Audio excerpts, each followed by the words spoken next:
नमस्ते एंड जय हिंद। हाल ही में मैंने एक मूवी देखी, उस मूवी का नाम है दरबान। इसी के बारे में आपसे बात करूंगा, मेरे एक्सपीरियंसेस शेयर करूंगा, मेरा रिव्यू दूंगा, मेरा व्यू रखूंगा। मुझे ये मूवी कैसी लगी ये बताऊंगा। आप बने रहिए, देखते रहिए एक्सपोजिंग स्टार विद शांतनु।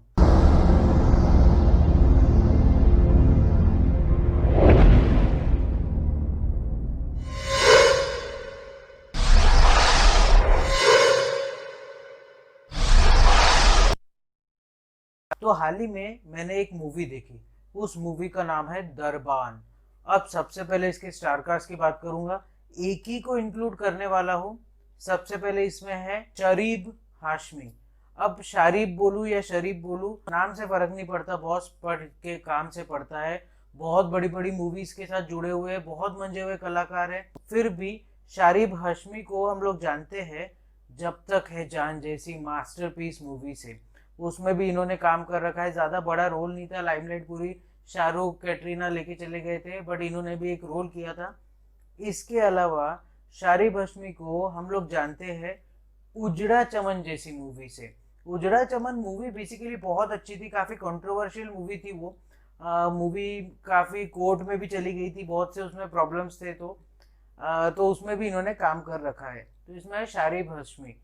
अब कोई लोग मुझे बोलेंगे आपने शरद केलकर को क्यों नहीं इंक्लूड किया, वो मैं आपको बताऊंगा थोड़ी देर बाद। तो ये तो होगी स्टारकास्ट की बात। अब बात कर लेते हैं इसके प्लॉट की। इसका प्लॉट है क्या, शारिब हाशमी एक बहुत बड़े सेठ के पास, या बहुत बड़ा उनका बॉस रहता है उनके पास में, ये दरबान का काम करते हैं। अब वो जो बॉस रहता है उनको उनको दरबान मानता नहीं है, क्योंकि बचपन से उनके यहाँ पे पला बड़ा रहता है, बचपन से उनके बच्चों के साथ में खेल के बड़ा हुआ रहता है। तो उनके बॉस उनको कभी दरबान नहीं मानते। अब शारिब हाशमी के बॉस के जो दिन है वो फिर जाते हैं और वो बैंकरप्ट हो जाते हैं। उनको अपनी हवेली बेच देनी पड़ती है, उनको अपना गांव छोड़ के चले जाना पड़ता है। शारिब हाशमी का जो एक नन्हा सा फ्रेंड रहता है, मतलब उनके बॉस का जो बेटा रहता है, वो शारिब हाशमी उनको अपने बेटे सरी का मान के पाल के पोस के बड़ा करते हैं। पर जब ये सब बैंकरप्सी उनके ऊपर में छा जाती है, तो 20 साल के लिए शारिब हाशमी और उनके बॉस का पूरा परिवार सब शारिब हाशमी से दूर हो जाते हैं। अब दूर होने के बाद में 20 साल बाद शरद केलकर के रूप में वो जो छोटा बच्चा है वो शारिब हाशमी से वापस मिलने आता है, और शरद केलकर शारिब हाशमी को वापस वही महल में लेके जाता है, वही कोठी में लेके जाता है जो कोठी बैंक्रप्सी के दौरान उनको बेचनी पड़ी थी। अब शरद केलकर जो छोटा बच्चा था अभी बड़ा हो चुका है, अब बच्चे उसके बच्चे हो चुके हैं। तो शारिब हाशमी को वो वापस लेके आता है। अब शारिब हाशमी वापस से वहीं पे दरबान का काम करना शुरू कर देता है। जनरेशन्स बदल जाती है, पीढ़ियां बदल जाती है, छोटे बच्चे बड़े हो जाते हैं, बड़े होने के बाद उनके भी बच्चे हो जाते हैं, पर शारिब हाशमी अपना दरबान का काम नहीं छोड़ते, वो वही हवेली में टिके हुए रहते हैं। शरद केलकर के बेटे को शारिब हाशमी अपने साथ घुमाने बाहर ले जाते हैं, और उस बीच वहां पे आ जाता है तूफान। वो तूफान में बच्चा कहीं तो भी नदी में बह जाता है, ऐसा बोलना है शारिब हाशमी का।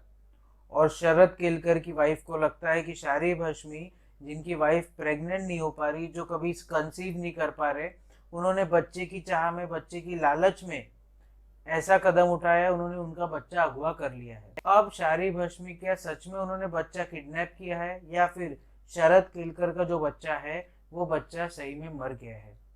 इस सब के बीच में ये सारी स्टोरी झूलती है। अगर शॉर्ट में समझाऊं तो शारिब हाशमी एक ऐसे पिता है जिनको बाप बनने की इतनी लालसा है, उनको बाप बनना है, पर वो कंसीव नहीं कर पा रही है उनकी बीवी। अब कैसे तो भी शारिब हाशमी वापस से जॉब पे लगते हैं। वो जॉब पे शरद केलकर के बेटे को घुमाने ले जाते हैं। शरद केलकर का बेटा घूमते घूमते उनसे नदी में बह जाता है। अब शारिब हाशमी के नाम पर शरद केलकर बोलते हैं कि मैं इन पे भरोसा करता हूँ, पर उनकी वाइफ उन पे भरोसा नहीं करती, उनको जेल में हो जाती है, उनको काफी दुविधाओं से गुजरना पड़ता है। अब क्या शारिब हाशमी ने सही में शरद केलकर का बेटा चुराया है?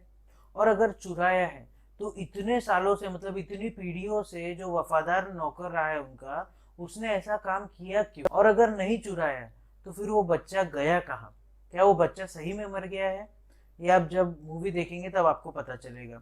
यूँ तो स्टोरी बहुत कंफ्यूजिंग है, बट हाँ, जब देखेंगे, शायद एक्सप्लेन करने में कंफ्यूजन हो रहा हो, बट जब देखेंगे ना तो शायद आपको ज़्यादा प्रॉपरली समझे। तो ये तो होगी प्लॉट की बात। अब बात कर लेते हैं इसके एक्टिंग की। एक्टिंग मुझे कैसी लगी यार? शारिब हाशमी, शरद केलकर बहुत जबरदस्त एक्टर है यार, मतलब क्या जबरदस्त एक्टिंग की है। एक्टिंग में मैं फ्लॉ ढूंढ ढूंढ के थक गया, एक्टिंग में मुझे फ्लॉ बिल्कुल नहीं लगा। एक्टिंग बहुत जबरदस्त है, इवन सपोर्टिंग कास्ट की भी एक्टिंग बहुत जबरदस्त है। तो ये तो होगी एक्टिंग की बात। अब बात कर लेते हैं इसके स्टोरी की। स्टोरी मुझे कैसी लगी, और अब उस टॉपिक पे भी आऊंगा कि मैंने शरद केलकर को क्यों नहीं इंक्लूड किया। अब कोई बोलेगा ना कि शरद केलकर का मैं फैन हूँ और मैं ये मूवी शरद केलकर के लिए देखूंगा, तो बॉस शरद केलकर का बहुत छोटा सा रोल है, हार्डली 10 से 15 मिनट का रोल है, इसलिए उनको इंक्लूड नहीं किया है मैंने। 10 से 15 मिनट के रोल में शरद केलकर आपको दिखेंगे। तो अगर आप सिर्फ शरद केलकर के लिए मूवी देखना चाह रहे हैं ना, तो आपको पहले से वार्न कर दूं। अब स्टोरी मुझे कैसे लगी? स्टोरी यार बहुत ज़बरदस्त स्टोरी है, मतलब ऐसी थोड़ी सी इमोशनल कर देगी आपको, आंखों में आंसू आ जाएंगे आपके। आपको ऐसा लगेगा कि आप वो स्टोरी जी रहे हो। जिस तरीके से पिक्चराइज करने की कोशिश की गई है, जिस तरीके से स्क्रीन प्ले लिखा गया है, जिस तरीके के डायलॉग्स है, आपको पता चल जाएगा कहीं ना कहीं एक ना एक सीन आपके घर में आपके साथ भी बीता हुआ होगा। तो स्टोरी बहुत अच्छी है। एक दो जगह टेक्निकलिटीज में फ्लॉ है, उसको अपन निगलेक्ट कर सकते हैं। स्टोरी बहुत ज़बरदस्त है। अब ये आ कहाँ पे रही है? ये आ रही है Z5 पे। अगर आपने सब्सक्राइब करके रखा है तो आप देख सकते हैं। और आप क्या कर सकते हैं? अपने हाथों की सफाई का ज़रूर से ध्यान रखिए, बार बार अपने हाथों से अपने चेहरे को मत छूइए।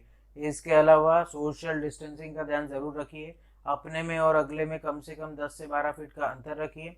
इसके अलावा लॉकडाउन या अनलॉक जो भी आपके गांव में, कस्बे में, स्टेट में, सिटी में, कंट्री में इससे जुड़े हुए नियम कानून लागू है, उसका फॉलो ज़रूर कीजिए। और जब भी आप घर से बाहर निकले, अपने चेहरे को फेस मास्क से कवर करना ना भूलें। इससे आप खुद की भी सुरक्षा कर पाएंगे और अगले की भी। और लाइफ में कभी अगर आपको लो फील हो, या कोविड की वजह से आपकी जॉब चली गई हो, आप पे इकोनॉमिक क्राइसिस आ गए हो, या कुछ भी प्रॉब्लम हो, तो अपने घर वालों से इसके बारे में बात कीजिए। अपने अंदर में सब समा के मत रखिए, इससे डिप्रेशन बढ़ता है। डिप्रेशन को मार के इंडिया से भगाइए। और अगर मेरे पास में और भी कोई टॉपिक आता है तो उसके ऊपर मैं एक वीडियो बना दूंगा। तब तक के लिए आप बने रहिए, देखते रहिए एक्सपोजिंग स्टार विद शांतनु। जय हिंद।